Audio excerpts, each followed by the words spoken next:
하나님께서 오늘도 우리를 사랑하시고 또 축복하심을 믿으시기를 주님의 이름으로 축원합니다. 하나님은 하나님의 백성들을 반드시 축복하시고 반드시 동행하시고 반드시 함께 하십니다. 그래서 하나님을 우리는 목자라고 이야기하는 것입니다. 목자는 결단코 양을 버리지 아니하고 양을 포기하지 아니하고 늘 양과 동행하고 또 양의 생명을 지켜주시고 함께 하신다는 사실을 꼭 기억하시기를 주님의 이름으로 축원합니다. 이스라엘 백성들에게 있어서 하나님께서는 친히 목자가 되어 주셨습니다. 그래서 40년 동안 이스라엘 백성들이 광야 생활하는 동안에도 낮에는 구름 기둥으로 밤에는 불 기둥으로 늘 목자가 양을 보호해 준 것처럼 하나님께서는 이스라엘 백성들을 보호하시고 함께 하시고 은혜 가운데 지켜주셨습니다. 그런데 문제는 무엇이냐면 하나님은 계속 사람들을 보호하시고 지키시고 또 하나님의 백성들과 동행하시고 함께 하심에도 불구하고 이 이스라엘 백성들이 하나님의 명령과 하나님의 뜻을 따라가지 못하는 거예요. 그래서 항상 이스라엘 백성들 또 영적인 이스라엘 백성인 우리에게도 항상 문제가 두 가지인데 그 두 가지 문제가 뭐냐면 불신과 불순종이라는 거예요. 그래서 어떤 상황, 어떤 형편이든지 우리는 하나님을 신뢰하고 하나님의 말씀을 신뢰함으로 말미암아 순종해야 되는데 이것은 정반대로 하나님을 신뢰하지도 않고 그러다 보니까 하나님의 말씀을 따라가지 않는 불순종의 죄를 범하고 마는 것입니다. 이스라엘 백성들이 그렇게 함으로 말미암아 어떤 일들이 벌어졌습니까? 가데스 바네아에서 큰 사건이 벌어졌지 않습니까? 12명의 정탐꾼을 다 보내놨더니 10명의 정탐꾼들이 그 산지를 보고 그 성읍들을 보고 그리고 그 거민들을 다 보고 나서 낙심과 절망과 좌절과 그리고 그 고통스러운 그런 낙담의 마음에 쭉 코가 석자가 빠져가지고 돌아온 거예요. 그러더니 그 땅을 악평하는 거예요. 그 땅은 우리가 점령할 수 없다. 그 땅은 우리가 들어갈 수 없다. 우리는 할 수 없다. 우리는 그들과 비교할 때 메뚜기 같다. 그러면서 자기들을 비하시키는 거예요. 여러분, 나 자신을 비하시키는 것이 문제가 아니라 나 자신을 비하시키면서 무엇을 낮춥니까? 하나님과 하나님의 말씀을 완전히 땅에 떨어뜨려 버리는 거예요. 우리의 삶 속에서 어려움과 시련과 역경은 반드시 와요. 하나님의 백성들의 삶에도 고난도 있고 시련도 있고 역경도 있습니다. 그렇기 때문에 우리는 하나님이 더 필요한 거예요. 주님이 더 필요한 것입니다. 그런데 이것을 깨닫지 못하고 이스라엘 백성들이 그냥 들어가면 되는 줄 아는 거예요. 예수님께서도 그런 말씀을 하지 않습니까? 세례 요한 때로부터 천국은 침노를 당하느니 침노하는 자가 빼앗느니라 그랬어요. 그러니까 하나님의 축복과 은혜와 구원은 우리가 침노하는 거예요. 빼앗는 거예요. 왜냐하면 마귀에게 우리가 빼앗겼던 것들이 너무나 많고 크기 때문에 모든 것들을 다 빼앗겼기 때문에 하나님의 축복과 은혜와 구원은 이 땅에서 우리가 빼앗아야 돼요. 악한 마귀에게 빼앗겼던 것을 다시 도로 찾아와야 돼요. 가나안 땅도 마찬가지입니다. 하나님이 약속하신 땅이지만 그럼에도 불구하고 하나님의 백성들이 그 땅에 들어가서 뺏어와야 돼요. 그래서 우리의 것으로 소유해야 돼요. 왜? 하나님이 약속하신 땅이기 때문에. 그런데 이스라엘 백성들이 이 사실을 막 까맣게 잊어버린 거예요. 그러고서는 눈에 보이는 것으로, 귀에 들리는 것으로, 내 피부로 느껴지는 대로, 내 생각되는 대로, 내 마음 가는 대로 그렇게 말하고 그리고 선포하고 말았던 것입니다. 그랬더니 온 백성이 다 듣고 난리가 난 거예요. 절망하고 좌절하고 낙심하고 낙담에 빠진 거예요. 10명의 정탐꾼뿐만 아니라 300만 이스라엘 모든 백성들이 다 절망하고 낙심하며 가슴을 치고 땅을 치면서 원통하다고 한탄하며 탄식하고 말았던 것입니다. 그 모습들을 누가 봤어요? 하나님이 보시는 거예요. 하나님이 보시고 그들을 절대로 가나안 땅에 들이지 않겠다라고 맹세하신 거예요. 하나님의 이름으로 맹세했다라고 성경은 기록하고 있습니다. 그러면서 이스라엘 백성들에게 딱 금지시킨 것이 무엇이냐면 할례와 또 하나는 유월절이었던 것입니다. 할례와 유월절은 하나님의 은혜의 백성 선민들에게 주셨던 놀라운 축복의 상징이에요. 그런데 이스라엘 백성들에게 그 상징적인 할례와 유월절을 딱 금지시킨 거예요. 이스라엘이 이제 왕권을 가지고 있는 그 나라가 되었을 때에도 하나님을 떠난 사람들의 특징이 무엇인 줄 아십니까? 그것은 바로 유월절을 지키지 않았다라는 거예요. 그래서 오늘 하나님께서는 이제 요단강을 도하하고 이스라엘 백성들이 막 사기가 충천하고 저 여리고성 사람들은 코가 석자가 빠져가지고 공포에 떨고 있는 거예요. 하나님께서 어떻게 저런 일들을 행하셨을까? 저 여리고성 꼭대기에서 저 멀리 이 요단강을 바라보니까 이스라엘 백성들이 요단강을 마른 땅처럼 건너오는 거예요. 그런 모습을 보고 두려워서 떨지 않을 백성들이 누가 있겠습니까? 그러니까 여리고성 사람들이 출입을 금하고 그리고 성은 굳게 닫히고 막 두려워서 떨고 있었습니다. 그런 가운데서 하나님께서 명령하신 것이 무엇입니까? 할례를 행하고 그리고 유월절을 지키라는 거예요.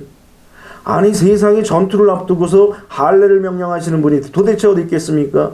그런데 하나님은 이스라엘 백성들이 그동안 불신하고 불순종했기 때문에 다시 한번 믿음으로 그리고 또 순종함으로 하나님의 뜻을 따라가는 백성이 될 것을 테스트하시기 위해서 이 할례를 명령하셨던 것입니다.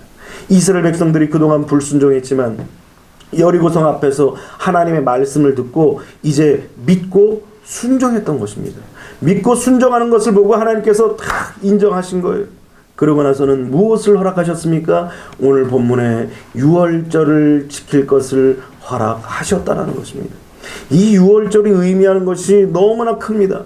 유월절이 무엇입니까? 이스라엘 백성들을 하나님께서 구출하기 위해서 10가지 재앙을 다 내리시는데 그 마지막 10번째 재앙은 죽음의 사자가 죽음의 천사가 온 애굽 지역을 쫙 돌면서 모든 그 가정의 동물이든 사람이든 신하든 왕이든 종이든 모든 장자들의 생명을 다 빼앗는 그런 재앙입니다.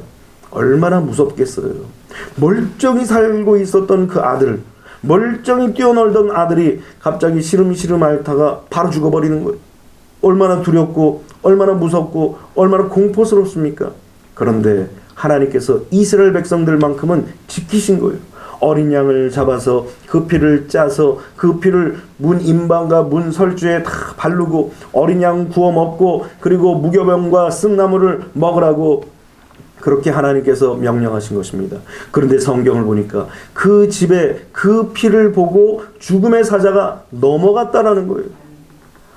오늘 우리는 우리의 어린 양이 누구십니까? 예수 그리스도예요. 그래서 우리의 마음의 문 좌우 설주에 어린 양의 피를 딱 발라져 있을 때 우리 삶 속에 다가오는 재앙의 영, 죽음의 영, 저주의 영, 질병의 영, 가난의 영, 이런 것들이 예수 이름으로 예수의 보혈로 발라진 우리의 심령 속을 결단코 침범하지 못한다는 거예요. 그래서 유월절 행사는 무엇입니까? 예수 그리스도의 보혈을 바라보게 하시고 어린 양의 보혈의 피를 바라보게 하시는 그런 하나님의 은혜의 그런 상징인 것입니다. 하나님께서는 지금 전투를 앞선 이스라엘 백성들에게 이 유월절 행사를 행하라고 하시는 것입니다. 이 유월절 행사는 바로 은혜를 회복시키시는 하나님의 일하심인 거예요. 뭘 회복시키는 것이라고요? 은혜를 회복시키는 거예요. 여러분, 우리가 인생을 살아가면서 뭐가 필요하느냐? 돈이 필요한 게 아니에요. 사람이 필요한 게 아니에요. 누군가 우리 도와주는 것이 필요한 것이 아닙니다. 하나님의 은혜가 필요한 거예요. 하나님의 은혜로만이 우리가 인생을 살아갈 수 있다는 거예요. 그래서 이스라엘 백성들에게 유월절 행사를 지키게 함으로 말미암아 하나님의 은혜를 회복시키는 것입니다. 이 유월절 행사를 통하여서 우리에게 3가지 교훈을 줍니다.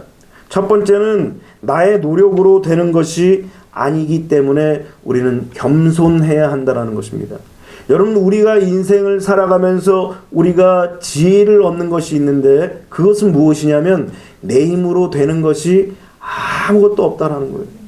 자, 생각해 보십시오. 내 능력으로 내 힘으로 되는 줄 알았는데 아무것도 내 힘으로 내 능력으로 되는 것이 없습니다.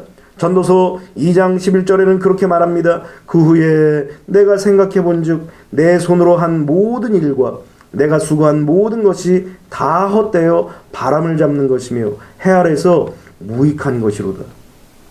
야, 내가 손으로 한 모든 것, 또 내가 수고한 모든 것, 이 모든 것이 다 헛되고 바람을 잡는 것이며 해 아래서 무익한 것이라는 거예요. 여러분, 그만큼 우리의 인생이 사실은 덧없고 의미가 없다라는 거예요. 솔로몬이 하나님을 떠나고 솔로몬이 하나님의 말씀을 저버리니까 그 인생을 뒤를 돌아보니까 아이고 헛되니 모든 것이 헛되도다라고 얘기하는 것입니다. 내 힘과 내 능력과 내 어떤 노력과 내 힘으로 한 것인 줄 알았는데 내 힘과 내 능력과 내 힘으로 한 것이 아무것도 없고 그리고 다 바람을 잡는 것처럼 헛되다라는 거예요. 그러니까 인생의 가장 큰 어리석음이 무엇이냐? 내 힘으로 모든 것이 할 수 있다라고 생각하는 것, 그것이 가장 어리석은 거예요. 내 힘으로 무엇이든지 할 수 있다는 생각, 이것이 바로 하나님 앞에서 교만한 마음이고 강팍한 마음이에요. 그래서 애굽의 바로가 이제 강팍했다라고 얘기합니다. 성경은 하나님께서 그 바로의 마음을 더 강팍하게 하셨다고 합니다.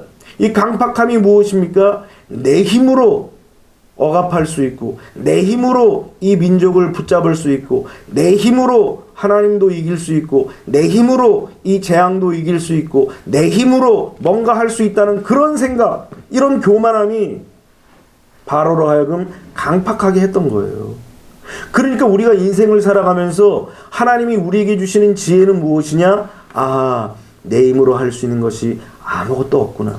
이 사실을 깨닫고 겸손해야 한다라는 것입니다. 여러분들, 겸손하는 말은 무엇입니까? 하나님 앞에 맡겨야 된다라는 거예요. 누가 맡깁니까? 겸손한 사람이 맡기고, 맡기는 사람은 바로 겸손한 자라는 것입니다. 여러분, 여호사밧이 나옵니다. 역대하 20장에 보면 여호사밧이 모압과 그리고 몇마흔 그런 여러 연합군들이 이 유다 여호사밧을 치기 위해서 많은 군사를 이끌고 예루살렘을 쫙 둘러섰습니다. 이때의 여호사밧이 하나님 앞에 뭐라고 기도합니까? 하나님, 우리는 어떻게 할 줄 알지 못하고 오직 주만 바라보나이다 그랬어요. 하나님 앞에 모든 것들을 맡기는 거예요. 내 힘으로 하려고 한 것이 아니라 여호사밧이 한 것은 바로 하나님 앞에 주님만 바라보겠다라는 거예요. 주님의 앞에 맡긴 것, 주님 앞에 맡겨드린 것, 주님을 의지하는 그 마음을 하나님 앞에 다 온전히 드리면서 이제는 주님이 어떻게 하실지를 바라보면서 주님만을 바라보겠다라는 거예요. 여러분, 우리의 인생 속에서 가장 놀라운 지혜는 바로 어려움과 시련과 역경이 찾아올 때 그때 하나님을 의지하는 거예요. 내 힘으로 할 수 없다는 사실을 고백하고 겸손하게 하나님을 의지하는 것, 이것이 바로 하나님께서 하나님의 백성들에게 주시는 지혜인 것입니다. 유월절을 통하여서 이들이 깨달은 교훈이 무엇입니까?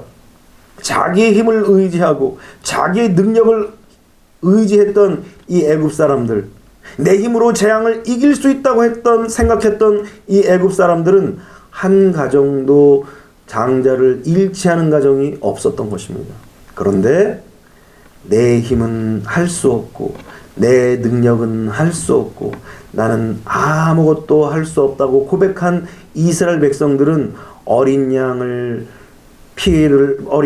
문설주와 문인방에 바르고 하나님의 말씀을 의지하고 하나님을 의지하는 겸손한 마음으로 하나님의 말씀을 따라갔더니 하나님께서 지키시고 보호하셨다는 거예요. 그래서 유월절 행사를 열게 하시면서 하나님께서는 너희들이 할 것이 아무것도 없다. 너희들의 힘으로 할 수 있는 것이 아무것도 없다. 하나님 앞에서 겸손하라. 이 말씀을 이스라엘 백성들에게 하시고 싶어 하셨던 것입니다. 그러므로 오늘 우리 삶도 마찬가지예요. 우린 유월절 어린 양의 피를 바라보면서 우리의 힘으로 아무것도 할 수 없어요. 이 세상을 주관하는 그 영들이 눈에 보이지도 않는데 우리가 어떻게 이겨요? 이 세상에 주관하고 있는 그 권세들 우리 힘으로 어떻게 이깁니까? 이 세상에 돌아가는 이 모든 상황들 우리 힘으로 어떻게 제어하고 어떻게 통제합니까? 우리 힘으로 아무것도 할 수가 없어요. 그렇기 때문에 우리는 하나님 앞에 나의 노력으로 되는 것은 아무것도 없다면서 고백하고 겸손한 모습으로 하나님 앞에 나가는 것, 이것이 바로 유월절 행사가 우리에게 주는 교훈인 것입니다. 두 번째는 위기 가운데 하나님은 은혜를 베풀어 주신다는 것입니다. 위기 가운데 하나님은 은혜를 베풀어 주시는 것입니다. 여러분들, 이스라엘 백성들도 위기예요. 죽음의 사자가 찾아오는 것은 위기이고 그리고 위험한 일입니다. 그럼에도 불구하고 하나님께서는 이스라엘 백성들을 보호할 수 있도록 그렇게 장치를 주셨는데, 그것이 바로 어린 양의 피라는 거예요. 이것이 바로 은혜예요. 우리의 인생도 마찬가지예요. 우리 힘으로 무엇을 대적할 수 있고 무엇을 이길 수 있고 무엇을 극복할 수 있습니까? 우리 힘으로는 아무것도 할 수 없는 것입니다. 그래서 하나님께서 우리에게 주신 것이 바로 은혜인데, 그 은혜가 누구냐? 예수 그리스도인 것입니다. 그래서 어렵고 힘들고 괴롭고 무섭고 고통스러운 일들을 만날 때마다 우리는 무엇을 바라봐야 됩니까? 하나님의 은혜를 바라보는 거예요. 하나님의 은혜인 예수 그리스도를 바라봐야 되는 것입니다. 그래서 히브리서 12장에 뭐라고 말씀하십니까? 우리를 구원하신 예수를 바라보라는 거예요. 예수 그리스도가 우리의 인생 속에서 모든 것들을 바꿔놓으실 그런 은혜라는 사실을 성경은 우리에게 말씀하고 계시는 것입니다. 이스라엘 백성들이 원망하고 불평하다가 뭘 만났어요? 불뱀을 만난 거예요. 불뱀을 만나서 막 몸이 퉁퉁 붓고 막 죽어갈 때에 막 모세에게 우리를 살려달라고, 우리를 용서해달라고, 하나님 앞에 기도해달라고 애청하고 간구합니다. 그러자 하나님께서 기도하는 모세에게 너는 장대에 노수로 뱀을 만들어서 장대에 높이 매달아 달아라. 그리고 이것을 바라본 자마다 살 것이다 그랬어요. 여러분, 자기들이 지금 불뱀에 물려가지고 지금 몸이 퉁퉁 부어 죽게 생겼어요. 그런데 저주의 상징인 노뱀을 나무에다가 다른 거예요. 이 나무는 뭡니까? 나무 아래에 달린 자마다 저주를 받은 자라 그랬어요. 그런데 이 인간들을 괴롭히고 고통스럽게 했던 그 불뱀을 나무에 딱 달아서 그것을 바라보게 하신 거예요. 그런데 성경을 보니까 이 나무에 달린 자가 누굽니까? 바로 예수님이신 거예요. 그래서 예수님께서 우리의 온갖 저주, 온갖 사망, 우리의 모든 질병, 우리의 가난, 우리의 어려움, 우리의 위기, 이 모든 것들을 다, 저주를 다 짊어지시고 십자가에 매달리신 거예요. 그러므로 우리가 이 위기 속에서 무엇을 바라봐야 되냐? 하나님께서 베풀어 주시는 은혜를 바라봐야 되는 거예요. 그래서 하나님께서는 가장 큰 위기 속에서 우리에게 은혜의 예수님을 우리에게 다 보내주신 거예요. 이것을 깨닫는 사람, 이 예수 그리스도가 은혜라는 사실을 아는 사람들은 위기 속에서 누구를 바라보느냐? 예수 그리스도를 바라보는 거예요. 왜? 예수님께서 우리를 위해서 저주를 다 받은 바 되사 우리의 모든 죄를 다 속량하셨느니라 그랬어요. 그래서 나무에 달린 자마다 저주 아래 있는 자라라고 말씀하시면서 예수님께서 우리의 인생의 모든 저주를 다 담당하셨다는 거예요. 오늘 여러분들이 위기 속에 있습니까? 예수 그리스도를 바라보시기를 주님의 이름으로 축원합니다. 예수 그리스도가 우리의 인생의 위기, 우리의 인생의 저주, 우리의 인생의 고난, 우리의 인생의 어려움들, 이 모든 것들을 다 담당하셨다는 사실을 믿으시기를 주님의 이름으로 축원합니다. 그래서 이사야서 53장에는 뭐라고 말씀하십니까? 그가 찔림은 우리의 허물을 인하며 그가 상함은 우리의 죄악을 인함이라. 그가 징계를 받음으로 우리는 평화를 누리고 그가 채찍에 맞음으로 우리는 나음을 얻었느니라 라고 우리에게 말씀하시는 것입니다. 그러므로 은혜의 주님, 우리에게 위기 가운데에서 우리에게 은혜를 베풀어 주시는 그 하나님을 바라보시기를 주님의 이름으로 축원합니다. 우리는 죄가 너무나 많아요. 우리는 하나님 앞에 범죄한 것이 너무나 커요. 그럼에도 불구하고 저주를 받고 심판을 받고, 그리고 우리는 불구덩이에 던져져야 할 그런 존재들임에도 불구하고 하나님께서는 우리에게 무엇을 주셨다고요? 은혜를 주신 것입니다. 은혜는 자격이 없음에도 불구하고 주시는 하나님의 선물인 거예요. 그래서 스바냐 3장 17절에 뭐라고 말씀하십니까? 너의 하나님 여호와가 너의 가운데 계시니 그는 구원을 베푸실 전능자시라. 그가 너로 인하여 기쁨을 이기지 못하여 너를 잠잠히 사랑하여 기뻐하며 노래를 부른다라고 성경은 우리에게 말씀하십니다. 그러니까 하나님은 우리 가운데 계셔서 우리에게 구원을 베푸시고 은혜를 베푸시고 은총을 베풀어 주시는 놀라운 사랑의 주님을 이심을 믿으시기를 주님의 이름으로 축원합니다. 그러므로 위기 때에 하나님의 은혜를 여러분들이 오히려 경험하는 놀라운 축복의 사람들이 되시기를 주님의 이름으로 축원합니다. 이 유월절은 하나님께서 위기 가운데서도 하나님의 은혜를 베풀어 주신다는 사실을 가르쳐 주시는 언약의 상징인 거예요. 마지막 세 번째로 이제는 은혜를 잊지 말고 오늘을 감사하라는 거예요.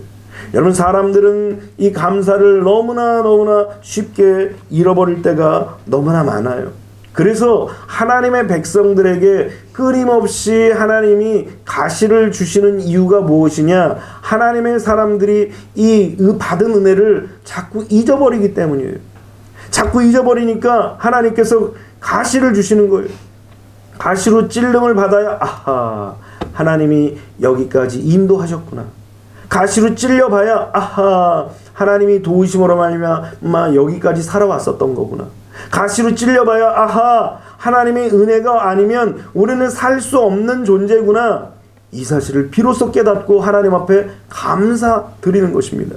그래서 시편 50편에는 뭐라고 말씀하십니까? 감사를 잊은 너희여 하나님께서 너희를 찢으시리라 그랬어요. 하나님께서 찢는다는 의미는 무엇입니까? 감사를 알도록, 감사를 깨닫도록, 그래서 감사함으로 말미암아 구원을 받을 수 있도록 그런 기회를 주신다라는 거예요. 왜냐하면 찢어져야, 상처가 나야, 매를 맞아야, 가시에 찔려봐야 아하, 하나님께서 여기까지 도우셨구나. 하나님께서 함께 하셨구나. 하나님의 사랑이 나를 그동안 인도하셨구나. 이 사실을 깨닫고 비로소 감사하는 거예요. 그래서 성경은 우리에게 뭐라고 말씀하십니까? 항상 기뻐하라. 쉬지 말고 기도하라. 범사에 감사하라.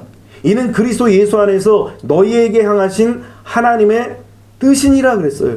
기뻐하고 기도하고 그리고 감사하는 것, 그것도 항상 쉬지 말고 범사에, 그러니까 모든 상황과 모든 형편 속에서 하나님 앞에 기뻐하고 기도하고 감사하는 것, 이것이 바로 하나님의 뜻, 다시 말해서 하나님의 명령이라는 거예요. 하나님의 의지라는 거예요. 그렇기 때문에 우리는 항상 감사해야 돼요. 우리가 여기까지 살아온 것, 우리가 여기까지 지내온 것, 여기까지 우리가 인도함을 받은 것, 이것이 얼마나 큰 은혜고 사랑인가를 다시 한번 깨닫고 하나님 앞에 감사드리는 거룩한 주의 백성들이 되시기를 주님의 이름으로 축원합니다. 그래서 우리는 어떤 상황, 어떤 형편, 어떤 일들을 만나든지 우리는 감사해야 돼요. 좋은 일을 만나면 좋은 일이 만나서 감사하고, 안 좋은 일을 만나면 안 좋은 일을 만나서 또 감사하고, 그렇게 감사하면 하나님께서 모든 상황과 모든 형편을 바꿔주시는 거예요. 감사가 그런 놀라운 능력이 있었던 것입니다. 그래서 이스라엘 백성들에게 하나님께서는 감사를 계속 가르친 거예요. 40년 동안 광야에서도 감사를 가르치고, 가나안 땅에 정착해서도 감사를 가르치고, 왕정시대에 돌입하여서 왕이 통치하는 그 가운데서도 하나님께서는 이스라엘 백성들에게 감사를 가르치고, 예수 그리스도가 이 세상에 오셔서 구세주로 오셔서 우리의 모든 죄와 허물들을 다 씻어주시는 그 시대에도 감사를 가르치고, 교회의 시대가 형성이 되고 성령의 역사가 임재하시는 그 놀라운 이러한 시대에도 하나님께서는 우리에게 감사를 가르치는 거예요. 왜? 감사드릴 때 우리의 삶이 어떻게 됩니까? 구원을 받는 거예요. 시편 50편 23절에 감사로 제사드린 자가 나를 영화롭게 하나니 그 행위를 옳게 하는 자에게 내가 하나님의 구원을 보이리라 그랬어요. 그래서 이 감사는 우리가 구원받는 그런 조건인 것입니다. 그래서 힘든 상황에 돌입했을 때, 위기의 상황을 만났을 때, 고통스러운 상황을 우리가 경험하게 되었을 때, 그때 우리가 뭐 해야 되느냐? 감사하는 거예요. 그래도 감사하고, 그래도 찬송하고, 그래도 주님의 이름을 높이고, 그래도 하나님 앞에 여기까지 인도하신 에베네셀의 하나님이라고 하나님 앞에 감사와 찬송과 영광을 올려드리는 주의 백성들을 하나님은 반드시 기억하시고 축복하시고 은혜를 주시는 것입니다. 그러므로 오늘 이 6월절 행사는 이스라엘 백성들로 하여금 감사를 가르쳐 주시는 그런 은혜의 회복의 시간들인 것입니다. 오늘 여러분들 삶 속에 어려움이 있습니까? 이 6월절 하나님의 은혜를 바라보십시오. 그러면 그 속에서 여기까지 살아온 것도 나의 노력이 아니었구나. 여기까지 달려온 것도 나의 힘과 나의 노력과 나의 수고가 아니었구나. 하나님의 은혜였구나. 이 사실을 깨닫고 위기 상황 속에서도 하나님께서 은혜를 베풀어 주신 놀라운 사랑을 바라보면서 우리는 겸손할 수밖에 없는 거예요. 그리고 하나님 앞에 결국은 감사를 드릴 수밖에 없는 것입니다. 위기 속에서, 어려움 속에서, 그리고 불확실한 내일로 인하여서 걱정되고 염려되는 그 어떤 상황일지라도 하나님 앞에 감사하고 찬양하고 경배하는 거룩한 주의 백성들이 다 되시기를 주님의 이름으로 축원합니다. 기도하겠습니다.